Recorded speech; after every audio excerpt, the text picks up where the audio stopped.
strategi mengatasi kurangnya literasi di kalangan para peserta didik menggunakan metode pengaplikasian WhatsApp. Sebelum kita masuk ke dalam video ini, saya akan memperkenalkan diri saya terlebih dahulu. Perkenalkan, nama saya Fazal Nursa. Di sini saya berperan sebagai murid. Saya Muhammad Isya Putra, berperan sebagai guru. Saya Graciela Septiani Sarumaha, saya berperan sebagai murid. Saya Najla Mutiana Sution, saya berperan sebagai murid.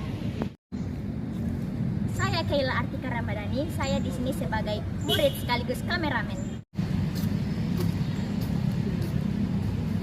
Dan saya Dimas Bayu Kumbara, saya berperan sebagai murid. Baik saudaraku sekalian, kita ketahui kalau berliterasi adalah hal yang sangat fundamental, hal yang sangat penting dalam dunia pendidikan. Namun saat ini bisa kita ketahui kalau tingkat berliterasi saat ini kurang memadai. Maka daripada itu kami sebagai mahasiswa ingin mengajak dan membimbing para siswa-siswa dan peserta didik untuk meningkatkan kemampuan membaca.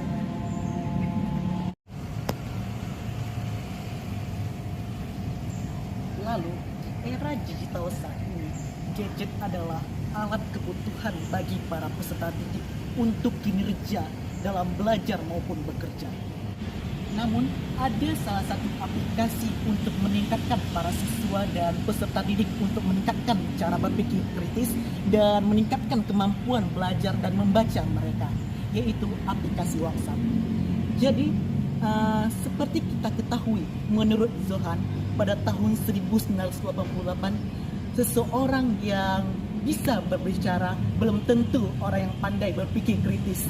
Namun seseorang yang berpikir kritis berbicara sesuai fakta dan sumber.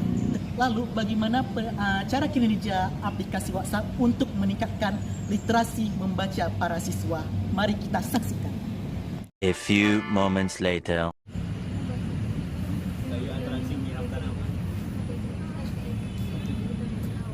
Ada cek dari Bapak Dini nih. Apa itu? Apa coba?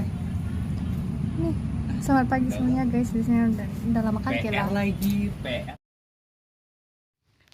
Baik saudaraku sekalian, jadi dari video rekaman ini kami menggunakan strategi pengaplikasian WhatsApp sebagai proses belajar mengajar, yang dimana bisa kita ketahui bahwa WhatsApp adalah sebagai salah satu aplikasi pesan instan yang paling populer di kalangan peserta didik yang dapat dimanfaatkan secara efektif dalam proses belajar mengajar.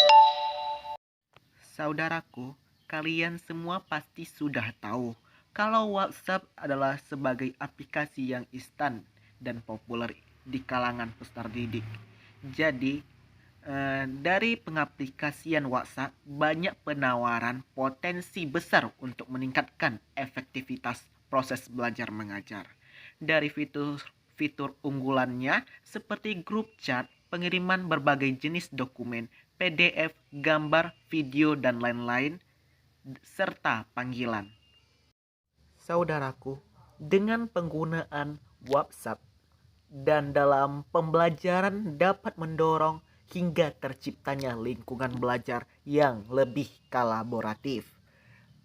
Mulai dari grup chat, dapat memungkinkan diskusi antara peserta didik dan antara peserta didik dengan pendidik. Jadi, dari memfasilitasi pertukaran ide dan pemahaman yang lebih mendalam terhadap materi pembelajaran. Jadi, di sini kami sebagai mahasiswa ingin mengajak para siswa maupun peserta didik untuk menggunakan WhatsApp dengan sebaik-baiknya untuk bahan acuan sebagai meningkatkan daya literasi mereka. Saudara, namun penting untuk diingat bahwa pemanfaatan WhatsApp dapat meningkatkan pembelajaran dan perlu direncanakan dan dikelola dengan baik. Pendidik perlu menetapkan aturan dan etika penggunaan yang jelas untuk menghindari penyalahgunaan dan juga memastikan lingkungan belajar yang positif dan produktif.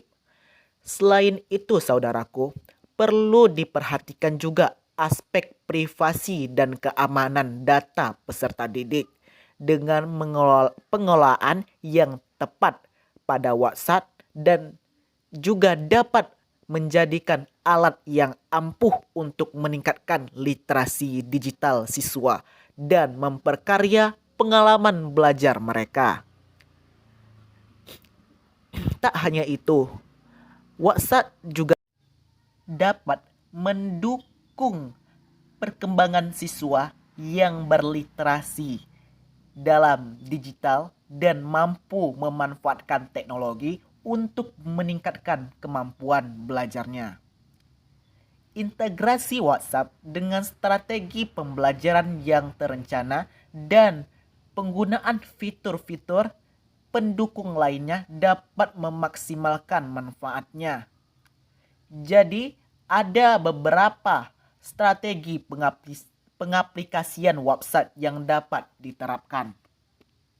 Yang pertama yaitu tanya jawab dan diskusi.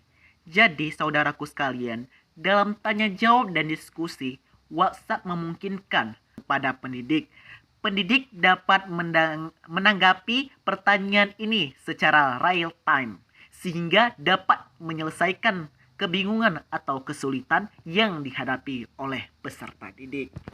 Yang kedua, ada kegiatan interaktif, yaitu dalam kegiatan interaktif ini peserta didik menyelenggarakan kegiatan interaktif sebagai kuis atau polling untuk meningkatkan partisipasi peserta didik. Kegiatan ini tidak hanya membuat proses belajar lebih menarik, tetapi juga mendorong peserta didik untuk lebih aktif dalam belajar.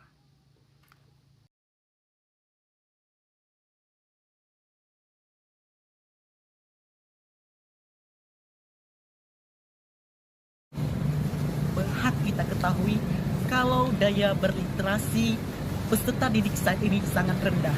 Maka daripada itu, dari pengguna WhatsApp yang kami gunakan tadi, dari metode yang kami gunakan tadi, dapat disimpulkan bahwa hal tersebut dapat meningkatkan daya literasi para siswa maupun peserta didik. Jadi, dari awal pengiriman cetak dan awal dari mengiriman soal hingga menyimpulkan soal, peserta didik dapat meningkatkan daya kolaborasi maupun cara berkomunikasi. Dengan hal tersebut, peserta didik dapat nyaman dalam suatu pesan dan moral yang disampaikan oleh guru. Sekian dari saya. Terima kasih. Assalamualaikum warahmatullahi wabarakatuh dan sampai jumpa.